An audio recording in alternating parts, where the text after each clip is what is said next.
পৃথিবীর সবচেয়ে গভীর ও অন্ধকার সমুদ্র অঞ্চলে এক বিস্ময়কর প্রাণী জগতের সন্ধান পেয়েছেন বিজ্ঞানীরা।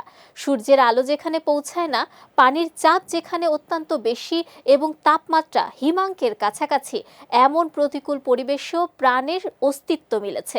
গবেষকদের মতে পৃথিবীর পৃষ্ঠ থেকে প্রায় ৯,৫৩৩ মিটার গভীরে এটি এখন পর্যন্ত আবিষ্কৃত সবচেয়ে গভীর প্রাণীজ বাস্তুতন্ত্র।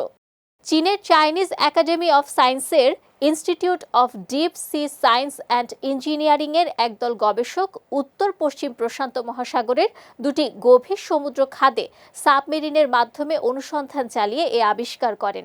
তাদের গবেষণা বিজ্ঞান সাময়িকী নেচারে প্রকাশিত হয়েছে।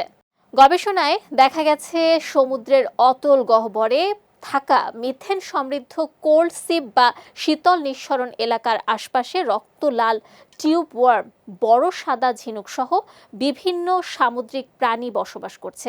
আশ্চর্যের বিষয় হলো সূর্যালোকের অনুপস্থিতিতে এ বাস্তুতন্ত্র সালোক সংশ্লেষণের উপর নয়, বরং কেমোসিনথেসিস বা রাসায়নিক সংশ্লেষণ প্রক্রিয়ার মাধ্যমে টিকে রয়েছে।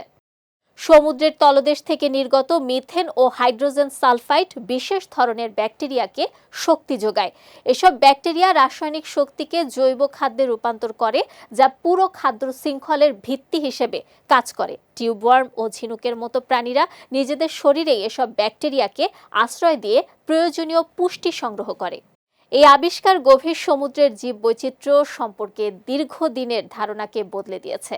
একই সঙ্গে পৃথিবীর কার্বন চক্র এবং পৃথিবীর বাইরের গ্রহ বা উপগ্রহে প্রাণের সম্ভাবনা নিয়ে নতুন করে ভাবতে উৎসাহ জাগিয়েছে বিজ্ঞানীদের।